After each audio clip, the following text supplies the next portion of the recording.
9-14. There are a lot of concerns. One concern is they looking a little like last year. The same. Nothing's changed. Points are hard to come by. Why is that? I don't want to hear about who's missing. Yeah, I know Joe Mixon's not there. I know Braxton Berrios, he's not there. Few key guys. But this offense is still potent. They still should be moving the ball. They shouldn't just be kicking field goals. They should be punching it in for touchdowns. There's a lot of concerns. Dead ball penalties. Do that sound familiar from last season? As far as the offensive line holding up, I give them a C+.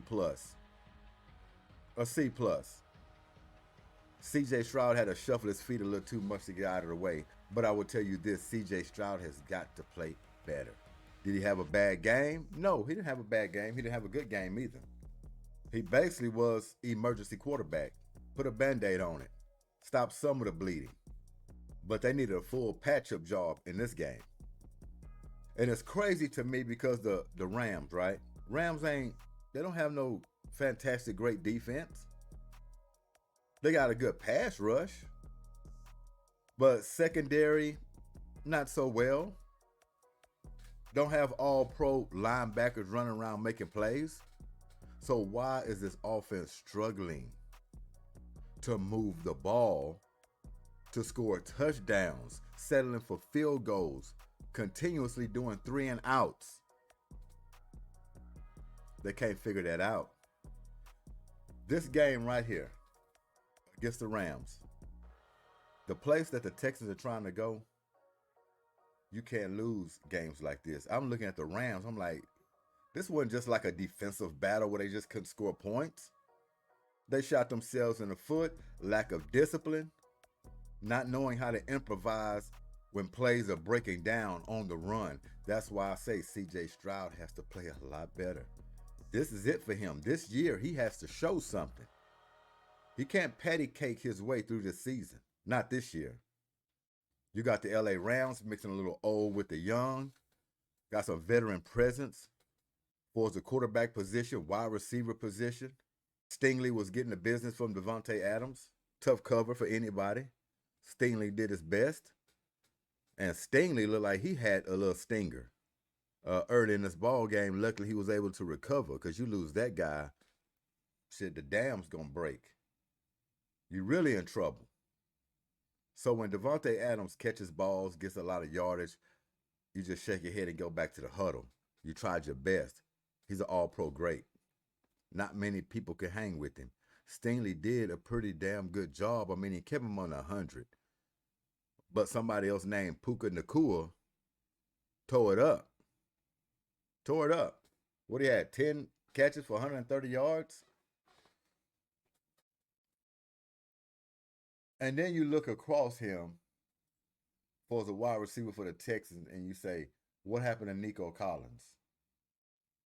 5 targets, right? He got 3 catches for 25 yards.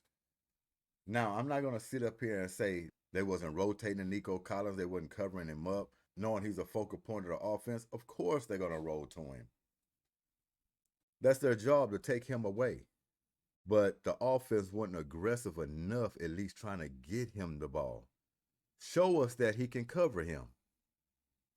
Nico Collins is the best thing you got on offense right now with Joe Mixon out.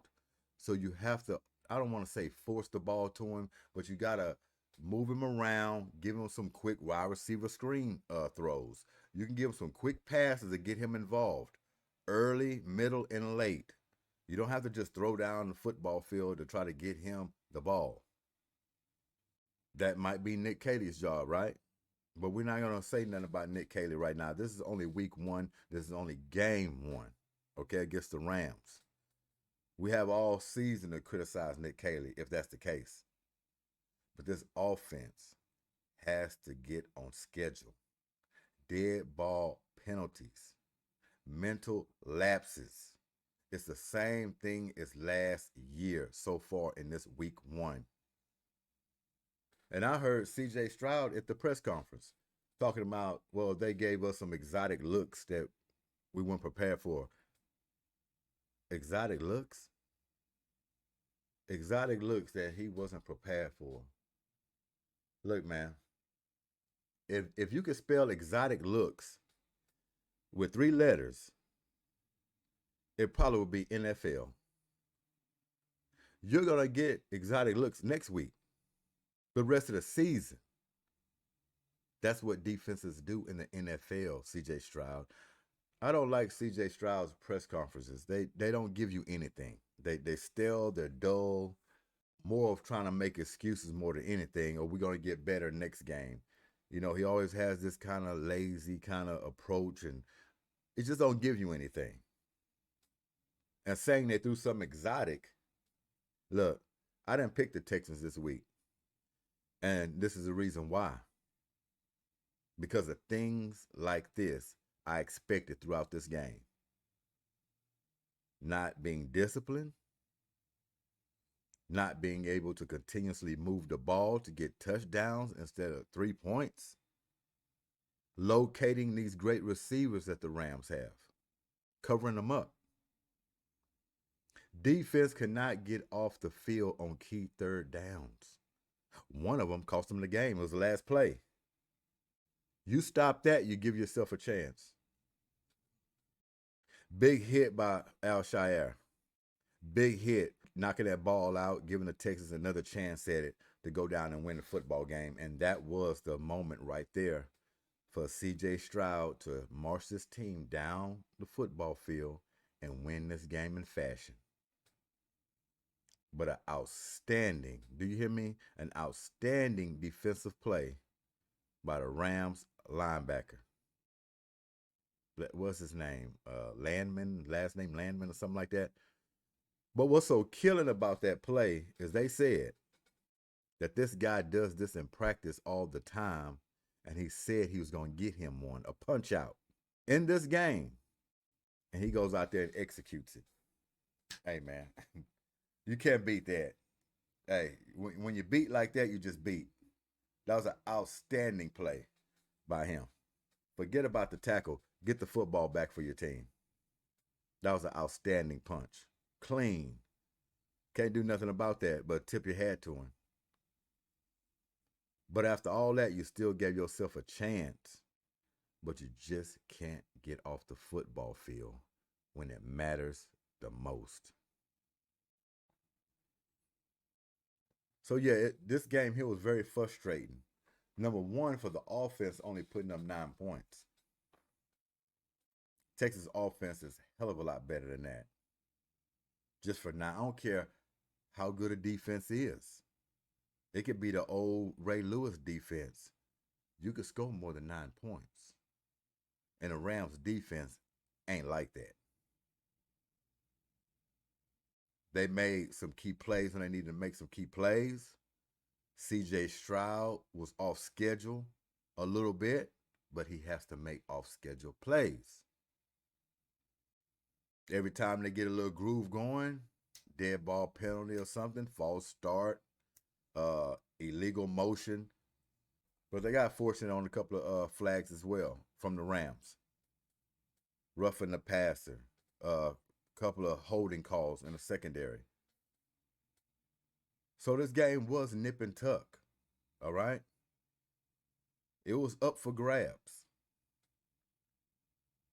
But like I keep stating, if the Texans want to get to where they want to go, they can't lose a game like this. The Rams was not sharp. They weren't sharp. You could get them. You could get them. But not having no running game, putting it all on C.J. Stroud, you will end up in this situation. And the Rams knew it when they came in. They weren't going to respect that run. You saw what they were doing. They was eating it up. Every time they hand off the ball, they was stuffing it. They said, we're going to make C.J. Stroud beat us. And we're going to pierce our ears back, and we're going to put pressure on him, cause him to make quick decisions. They like their chances with that. They like their chances with that. So C.J. Stroud, 19 for 27, 188 yards, 7 on average, and a pick. Like I say, he didn't play bad, but he didn't play good either. He was an emergency Band-Aid quarterback in this game, and he has to be better for the rest of the season. Not just this game, for the rest of the season. Nick Chubb, close to the end, he started giving some hard yards. 13 carries for 60 yards for Nick Chubb. That's good for Nick Chubb. The only problem is they didn't give him the ball enough. 13 carries for 60 yards. He was over 4 yards to carry. The only problem is early they was getting stuffed. By the time he really got it going, Houston trying to get down there and score some points. You know, they're in rush mode now. So they got to abandon the run a little bit. And they got themselves in that kind of funk. But Nick Chubb, he finished strong. He finished strong. Not Joe Mixon, but it was serviceable. It was serviceable.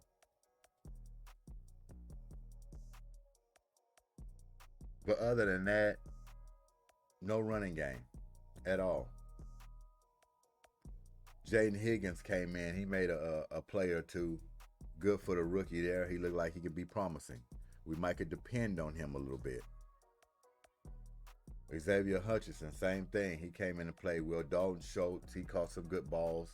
Justin Watson, besides that one he dropped, he came back and caught him too. Nico Collins, like we said before, he has to get targeted more. There's no defense that should be able to eliminate him to getting 3 catches for 25 yards. You can move him around the offense. Put him in slot, put him in the backfield. You have to give him the touches. That's Nick Caley's job. That's his expertise. He's supposed to be some kind of wizard. He's trying to mentor after Sean McVay. Hey, show us something. Show us something. Cave Stover, caught him a few. You know, it was in spots. They were making these little spark plays in spots, but it was dink and dunk. That's the problem. That's why I say he's an emergency quarterback in this game, because he was dinking and he was dunking. Nothing really aggressive down the field for these Houston Texans. Nothing. And then taking these shots. And what I always say, what's my motto when it comes to when you have a great wide receiver, especially 6'3", 6'4" wide receiver? You got to give him a jump ball at least once each quarter. You have to air it out. Just say, go get it. Have to air it out. I don't care if he has 2, 3 people on him. You still throw the ball up, because it does a lot of things. Keeps the defense on their heels. Let them know that you will take that shot. Could be a pass interference. He could actually catch the ball. Could be a touchdown. Could be blown coverage. Texans just don't give themselves real shots in the game to win it, to take the lid off. Sometimes you got to go against the grain. Sometimes you got to go out of the box to get to where you want to get to.